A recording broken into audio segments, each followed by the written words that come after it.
Their story deserves to be told. They lost 2 sons in the span of 6 months. Jason was found hanging upside down in this very tree. His family believes that he was placed here. It's a mystery. How did he end up in this tree? What happened that night? I just want people to see that my brother was loved and that we come here and we see the road all the time. My mom has constant hard days because she drives down here all the time for work, and it's just hard on us all the time. Hi, my name is Jennifer Soto, and I'm here with my family today because we wanted to bring something as a memorial symbol for Jason, my son that died on December 13th here in Star Tannery, Virginia. I'm a truck driver, and I pass by this exact point of the road every Tuesday and Thursday. So I really wanted to bring something here to remember my son and to show everyone our remembrance. So he did not die in this exact spot, but he died after he drove down this road in Star Tannery, Virginia. Before we get started, please consider donating to Jason's GoFundMe. The link is in the description of this video. I interviewed Jason's grandparents, and they tell me certain details about the case that they find to be red flags, such as the fact that there's signs that say there's security cameras around, but the security footage could not be retrieved because it was deleted or it went missing. Here's a sketch of how Jason was found in the tree.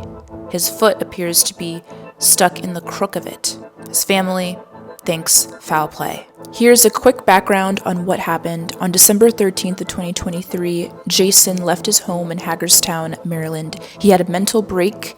He was very depressed about his brother passing away from suicide 6 months earlier, and Jason took more than his prescribed amount of Adderall. Then Jason drove an hour away to Winchester, Virginia. It was here where he crashed his rental car, and he took a vehicle from a woman, and after that his vehicle was found crashed in Star Tannery. And in the police report it states that he was being chased. A resident actually called 911 and said that he was armed and not afraid. Here are pictures of the car that Jason had stolen. It crashed into a ditch, and it's from this point onward where his whereabouts are unknown. On December 13th of 2023, Jason crashed the vehicle he was driving in Star Tannery, and his body was found 5 months later. He was hanging upside down in a tree on private property 1,200 feet away from the crash site. In the police report, they also mentioned that the dogs smelled his scent to the middle of the field and that it disappeared. They then decided to say he got picked up in the middle of the woods by a friend. Jason's family really wanted law enforcement to keep searching for him, but they were going with this narrative that he had been picked up by someone. In the police report, it also states that a witness saw a person running up the hill with a phone. They saw the reflection of the phone light. However, Jason's family says that he did not have his phone with him that night. So who was that person on the hill that was in such close proximity to Jason? The first search for Jason took 3 weeks later, and then the second search was on April 29th, and that is when they found Jason. The way that Jason's case was handled really deeply hurt his family. They feel like they were forgotten, that Jason didn't matter, that he was just a fugitive, and that's all they cared about. But at the end of the day, he was a real person that was going through a mental break and needed help. What are your thoughts on how he was found? Law enforcement is following the narrative that he got stuck. It seems impossible. Jason was athletic. He was slim but muscular. He wasn't a tree climbing. No, I don't know how he would have gotten up that tree, even if he had been a tree climber, because the limbs, he would have had to have climbed the trunk, and that seems impossible. At the same time, I am confident Jason, even probably in a situation where his mind was a little bit clouded from what he was doing and all, he would have had the ability to think through that process, and he would have likely got out and run, But to climb a tree, it just doesn't. No. And to see him, I guess this is just my own thoughts. I believe he probably was tortured and placed there. His body was just too, just seeing it as was, being there supposedly from December to what it was, April, it couldn't have just happened naturally. There's no way.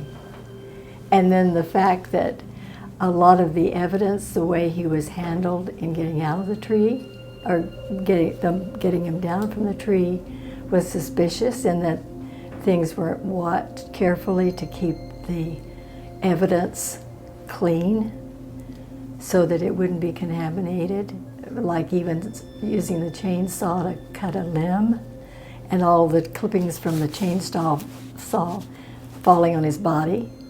That was hurting evidence. So it doesn't make sense that he took his life that way, or he happened to just accidentally do that. That's absolutely not Jason. I believe he was placed there. I don't think he could have gotten there himself. Even if he had fallen, if he'd been up it and fallen. I retired from the government, National Institutes of Health. I wasn't in the law enforcement area, so I don't know, but things are usually supposed to be done by the book. Virginia shows that indicates that there's a law to have body cams, car cams. None of that's there. Cameras that were in the woods were taken down. Too much unthinkable that someone would be that careless. Oh, there's got to be a way, as citizens, we can get to the bottom of this. Our law enforcement is supposed to follow up on issues like this and listen and go by the book. And definitely, this didn't appear at all to be gone by the book. So Jason drove down this road from that direction. People were chasing him, and he ended up turning here left on Star Tannery, Virginia, down this gravel road, and eventually met his fate down this road in Star Tannery, Virginia, and we still do not have any answers. I believe that the police did not do a proper search, and we don't know the truth of how he really died. Did he die? Did someone kill him? Or did he climb a tree and freeze to death? That's why we keep trying to bring this story out in the public, because there's questions that are not answered, and the police really have not answered the questions that we've asked multiple times.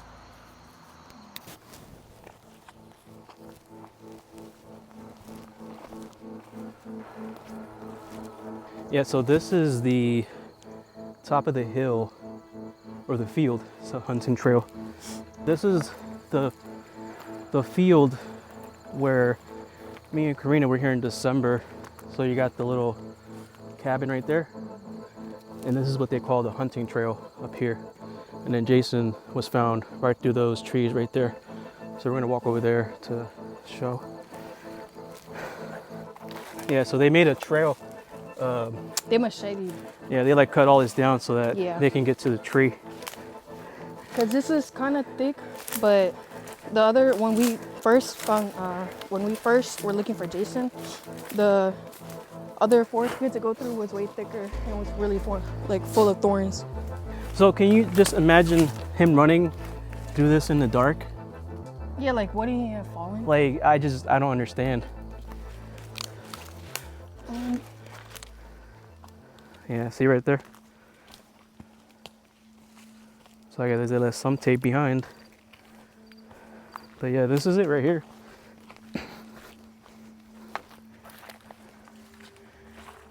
So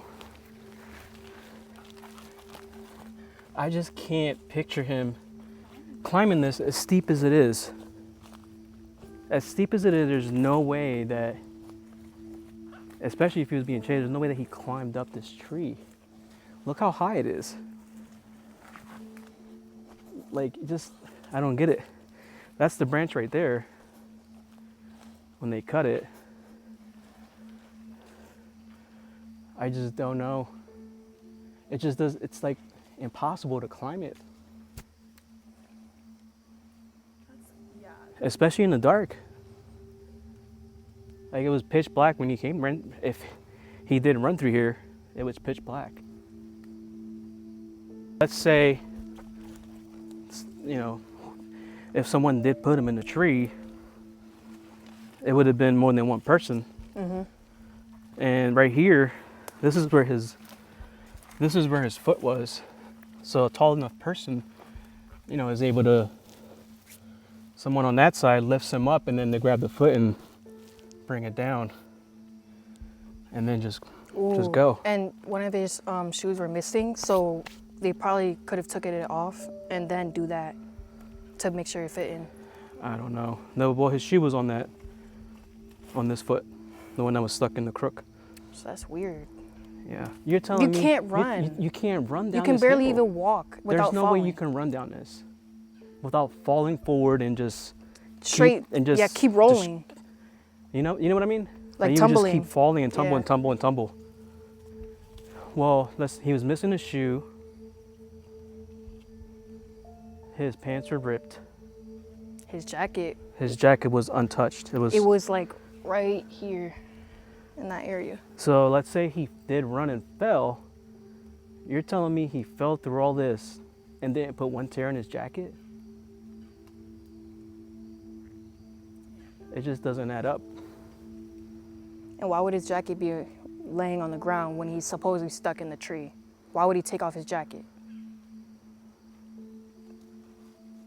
And even when that branch was there before it got cut, it's still hard to climb. Yeah, because it's still slanted.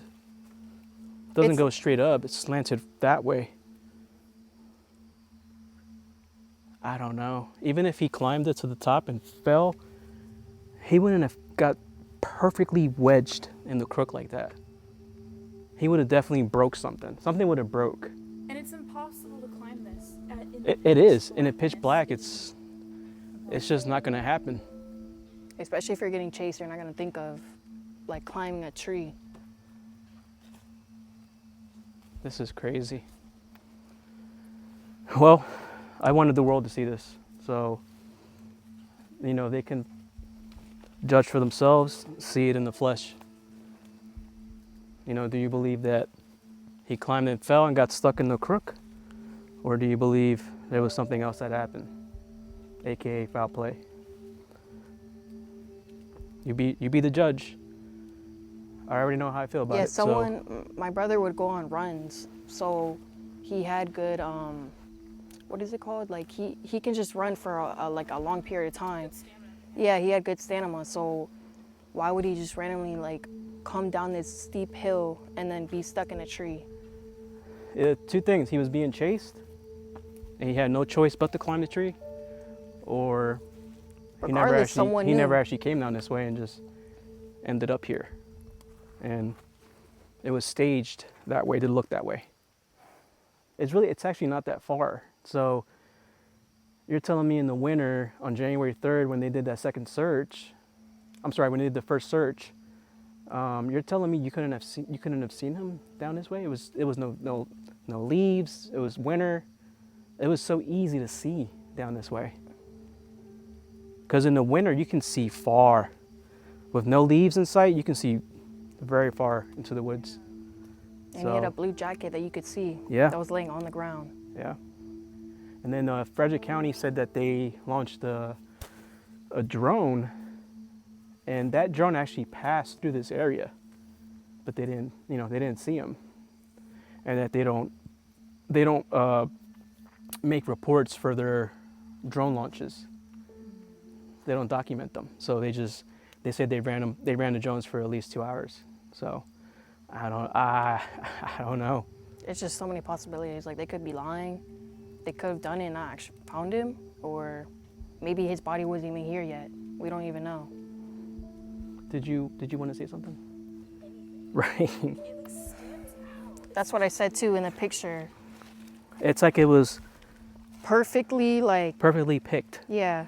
You know, like they picked it to, this is a perfect They spot. knew this exact spot. Well, look, see how it's open here? Every other tree, and if you look at every other tree, there's no opening like this one. This would be a perfect place to plant a body and just let it hang here and be exposed to the elements. And also, So, like where he was hanging down, technically you kind of can't really see it from this angle if you're just looking straight down. Maybe if the jacket a little bit, but not. someone put him in that tree, they purposely picked this one to expose his body to the sun. So it can So, deteriorate. Decompose faster. yeah, so it can decompose quicker. That's where his foot was stuck. And then they never found his other shoe. I just want to know where that one shoe, where did it go? Hit that branch and then fall, but not like perfectly get your foot stuck. Corey passed away. How did that affect your guys' life and also your daughter's life and, you know, her family too? It's even hard to describe.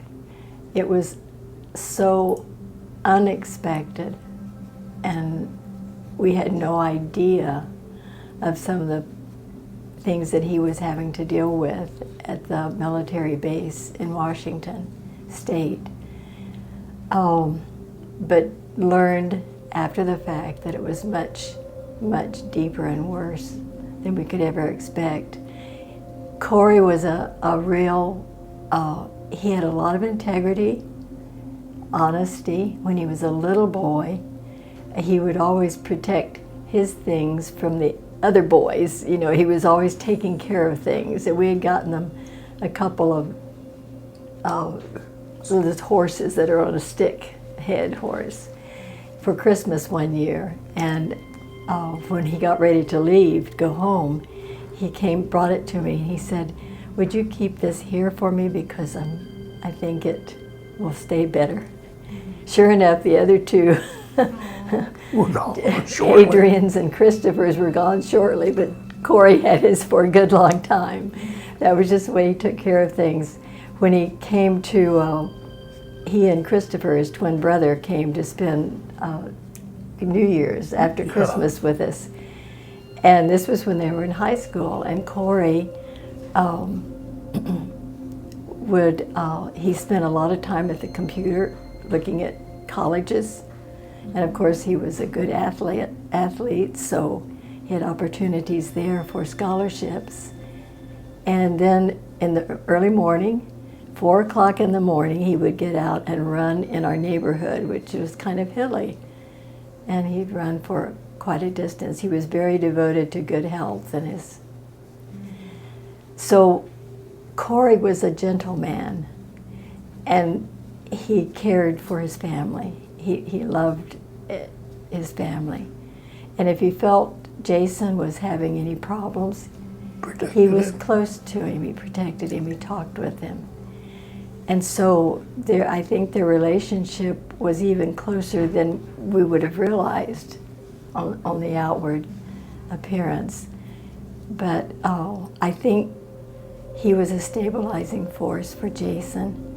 And when Jason, of course, was prescribed medication when he was, in middle school, I think, for attention. I'm not sure what it was, but it was for that a doctor does prescribe. And then he continued using it. Corey was someone that cared about what was happening with him, and Jason looked could up talk to to him. Yeah. More than the other boys.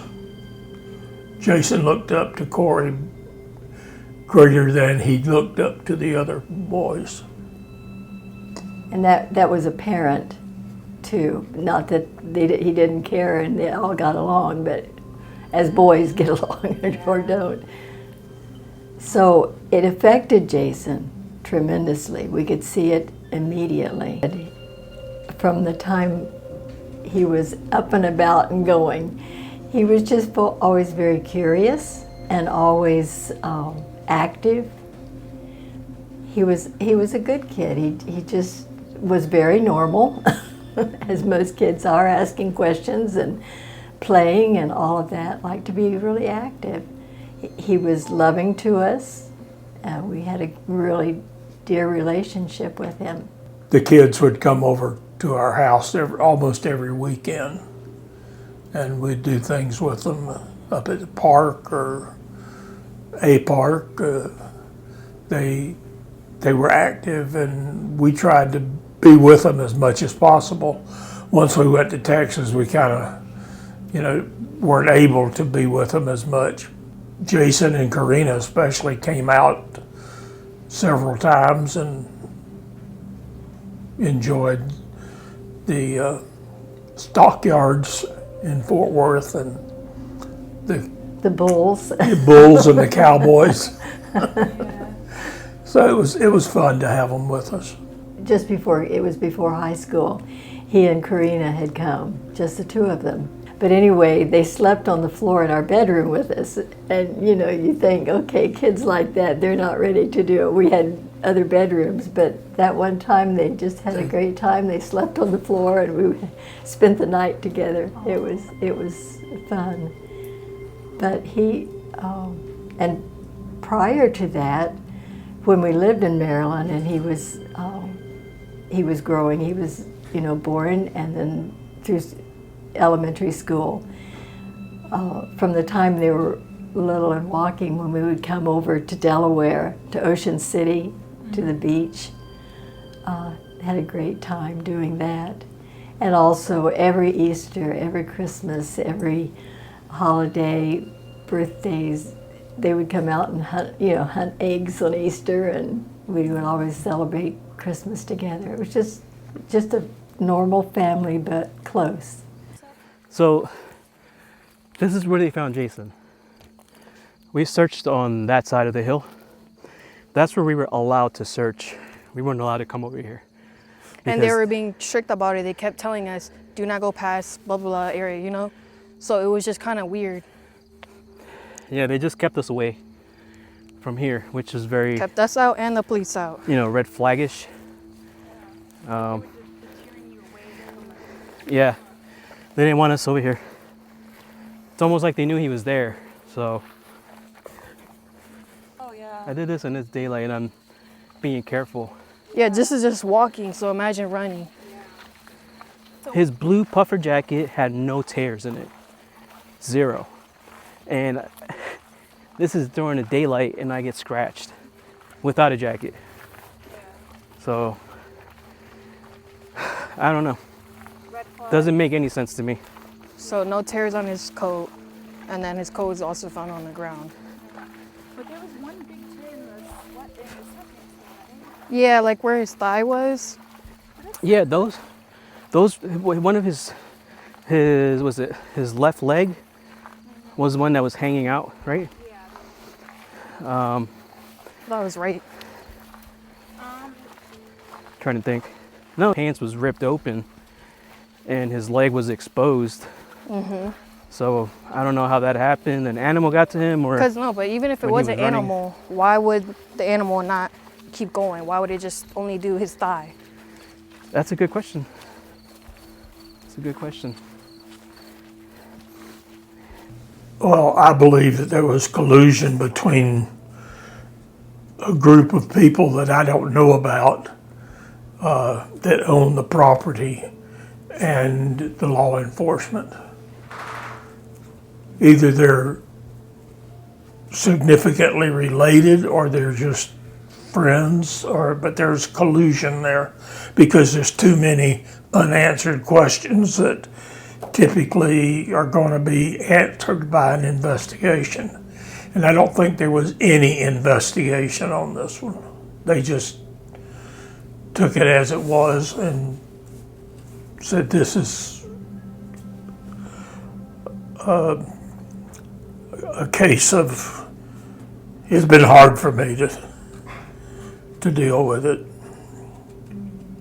And especially I was in the hospital the whole time from the middle of December till April. And I didn't have anything else to think about much except my family And it was tough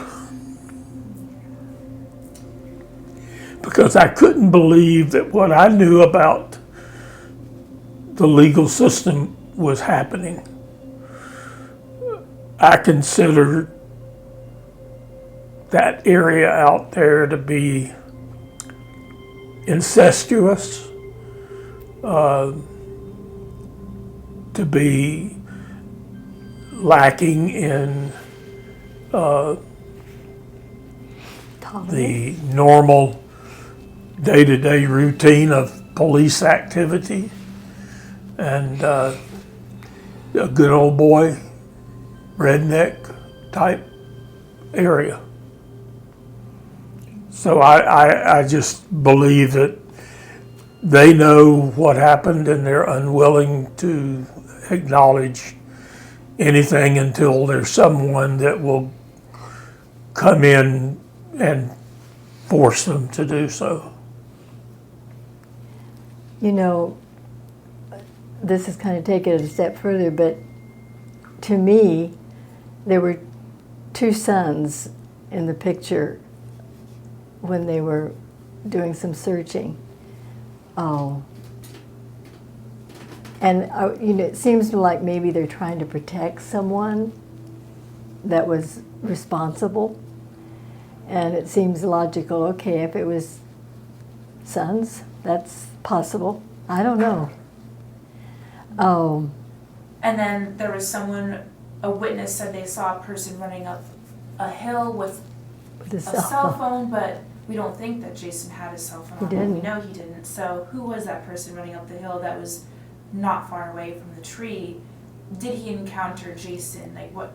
There's so many unanswered questions, but a big unanswered question is to me is, for one thing, the police didn't do much in the way of searching. They did some, but they took. I understand they took a dog out there or dogs. If Jason was in that tree, there is no way a dog would have missed that. When we had Jason's memorial, his funeral, they wouldn't open the body bag for us to, before the funeral, for us to even see his body. But you could smell the death.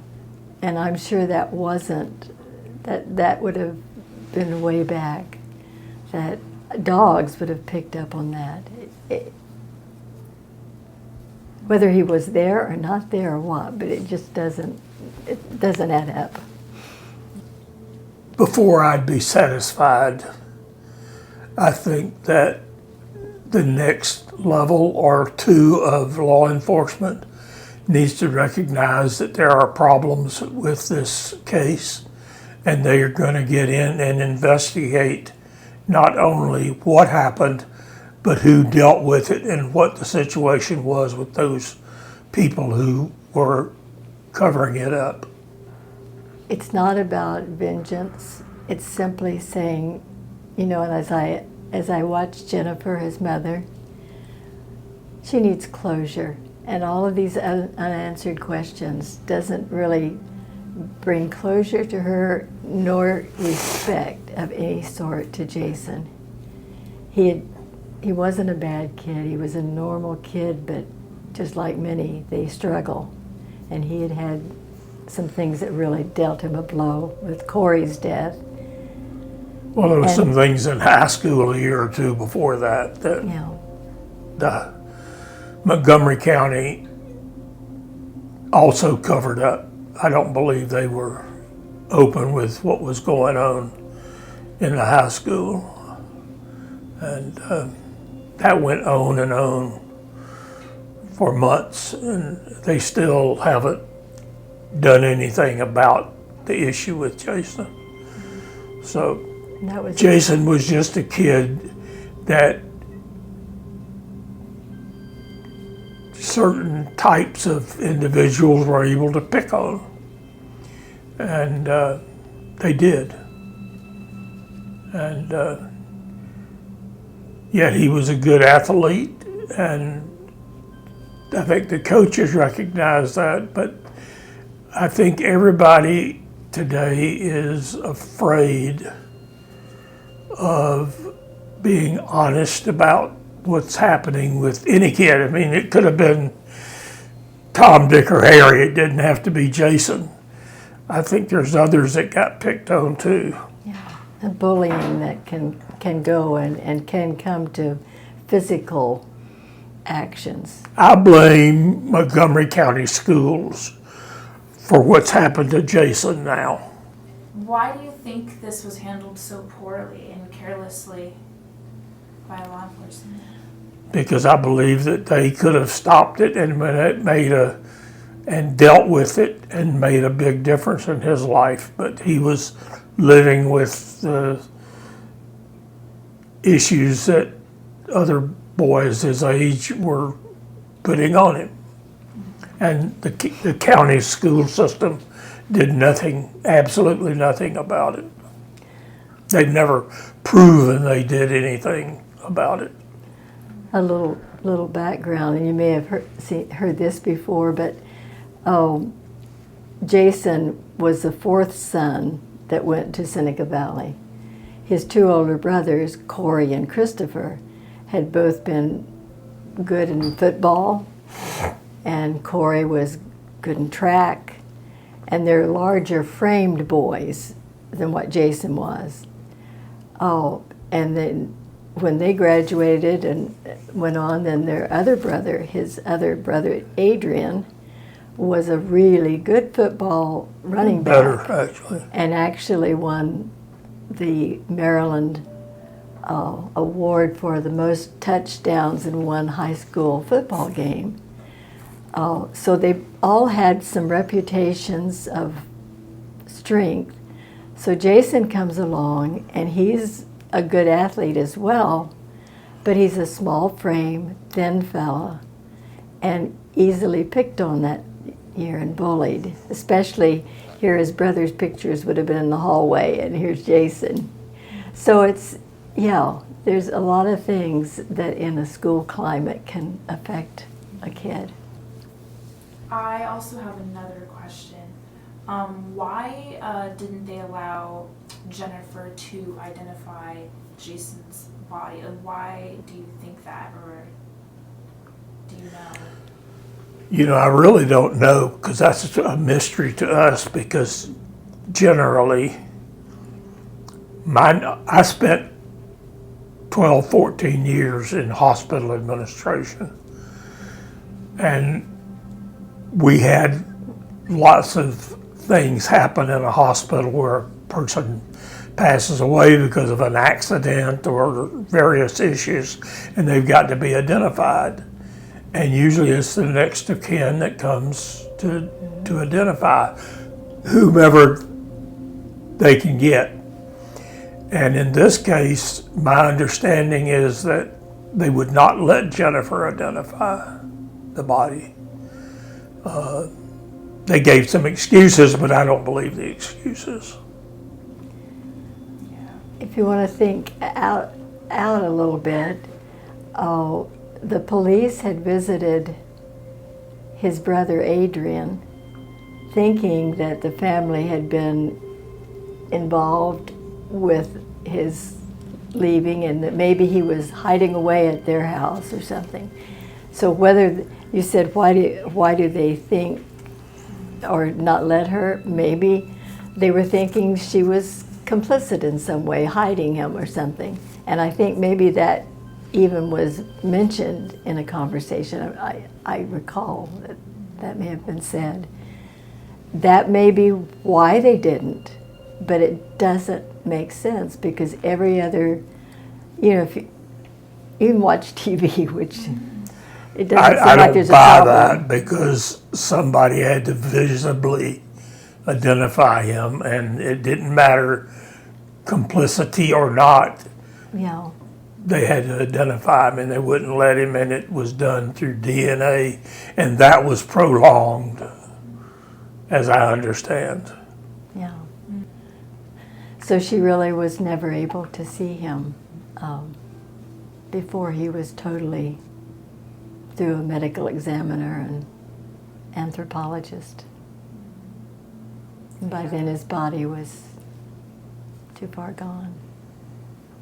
As I understand it, he was in the medical examiner's purview in her care for like a month almost. Yeah. it was So a he long would have time. he would have decomposed more during that time. Kind of. If somebody can be found that'll take it on a partial pay pro bono, that's what it's going to take. But there's some experts out there that do that. It's a matter of finding the right person that'll be willing to do it. I don't think it's a drawn out long process for anybody. I think the evidence is pretty obvious is what I. Or if they think they're getting by with it and they don't want to be in the hot seat. Like I said, I think that, I support law enforcement. I think generally they are doing the right thing. But in this case, I don't know of anybody that's done the right thing out there in that county. I think it's a total cover-up because of the complicity, incestuousness between the police and the property owners. And I'm sure it didn't help that Jason appeared to be, Hispanic. And why should that matter? It should not matter in the least, no matter what. But you come into some communities that do have a real bias, and that could have contributed. I believe it did because I grew up in the South, and I know that the discrimination and the racism was there, covered up or not. And I think that's the case in this instance as well. What other parent, what other grandparents would ever want their child, their grandson, to have gone through that kind of body, really mutilation, torture, whatever? This is not the way you treat with law enforcement. Law enforcement shouldn't be about that kind of outcome. Yes, he stole a car, and his mother said, I would want him to pay the penalty for that if he needs to be in jail or whatever. Get medical There was care. no chance of that in this case. So there was no resistance to claiming that he hadn't done anything. He's got some mental problems right now, and please find him. And they didn't find him, not even with dogs. The first search took weeks later. Mm-hmm.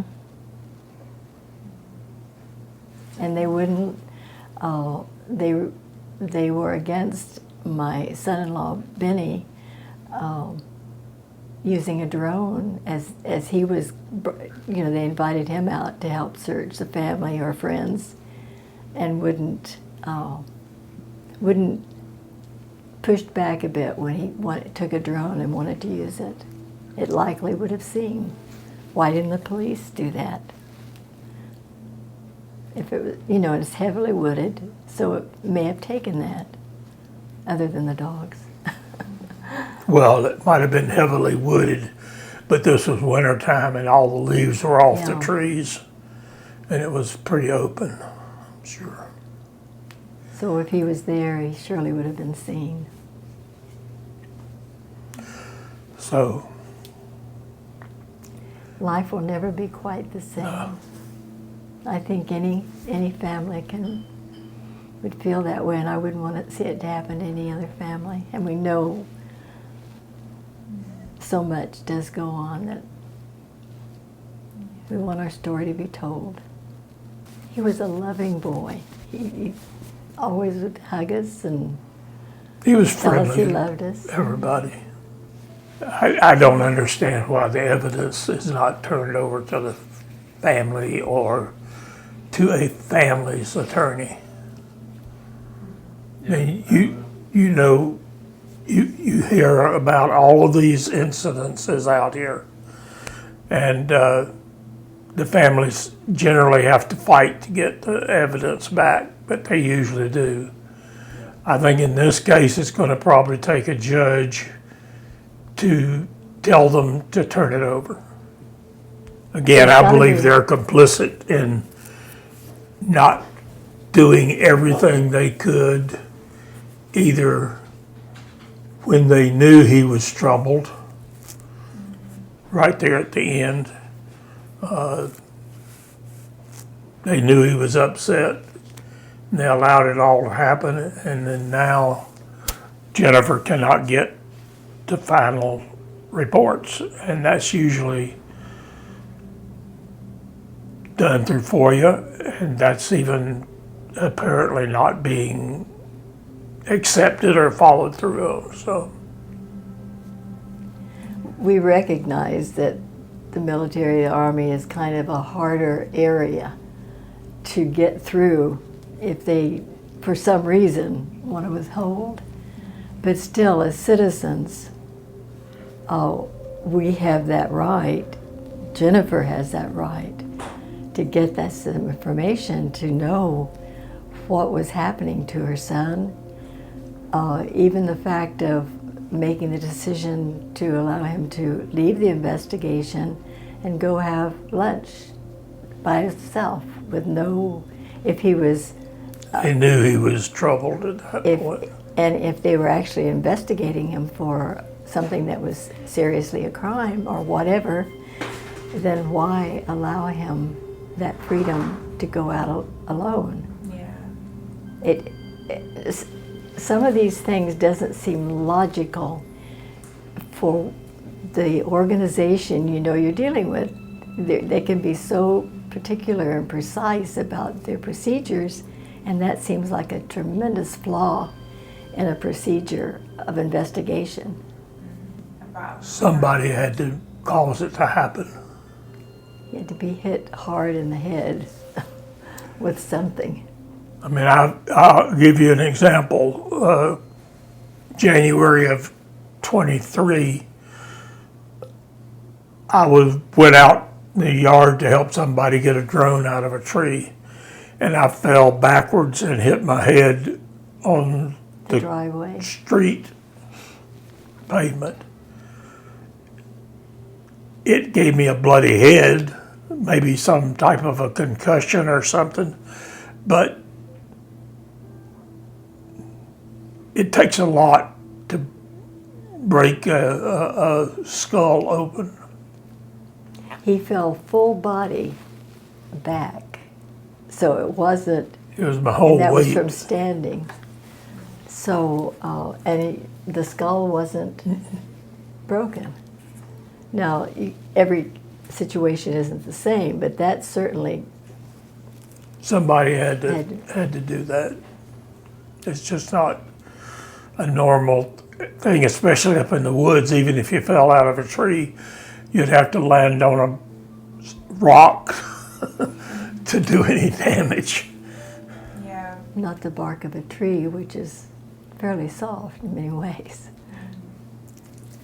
And in that report, the medical examiner had, I think I remember reading, said that the way when they removed him from the tree, that could have caused that. But that seems pretty ridiculous. Oh, yeah. Yeah. 'Cause Well, that would have been that's the their soft problem, ground. to have removed him in such a manner that would cause further damage. But he fell on sort of ground that had leaves and I grew up in the country, and my brother and I climbed trees all the time. I mean, we're talking big trees way up, and we've fallen out. We've done all kinds of things. We were never injured like this. This is just, impossible to believe. I was thinking this morning and considering what happened to Jason and actually the cruelty, the horror of it all. He left the house. He ended up doing something that would get him in trouble with the police, taking someone's car at knife point.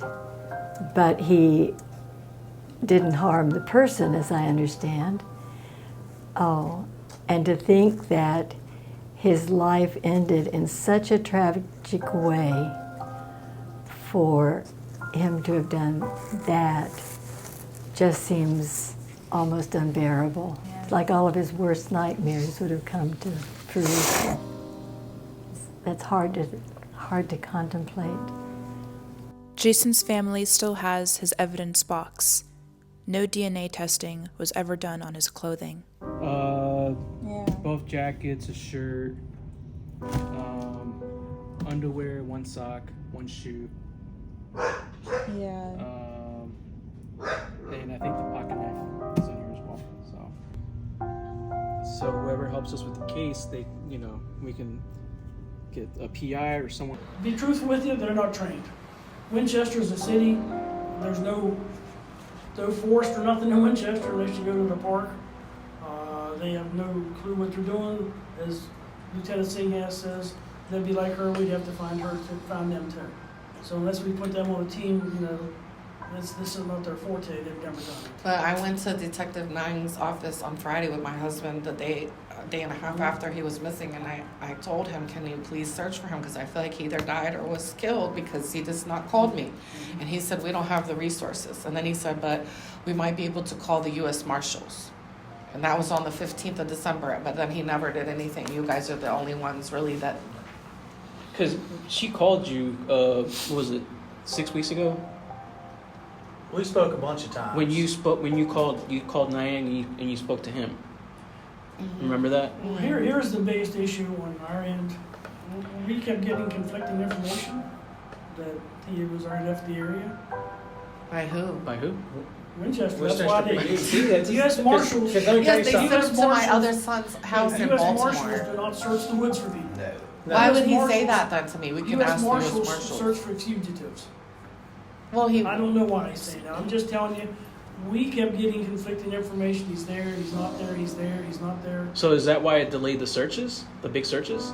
Well, and Like, did you feel like maybe he had escaped or was Again, somewhere? like I said, I did not know, or we did not know. It took us a while to even that find there out was a what mental was health going side on. to this. Yes. They were, everybody was searching for a fugitive, okay? It's harder to find a fugitive than it is somebody missing in the See, woods. that's Winchester that's- PD. They dropped the ball. It was lack of relaying information. It was They were dropping the looking for ball. A fugitive. And But I told the guy on that December He, 13th, Sergeant and then Nang I was the told him person on that the we 15th. told him. Like he's a sergeant. You're supposed to communicate this with your upper I leadership. told him I wouldn't be either in jail or to get mental help. I wasn't trying to hide him. I was never trying to do There that. was a lot of speculation that he could pick up by somebody. A family left to do their own investigating. They feel helpless and want help. Here is how you can help. Not only can you donate to their GoFundMe, but also call their congressman.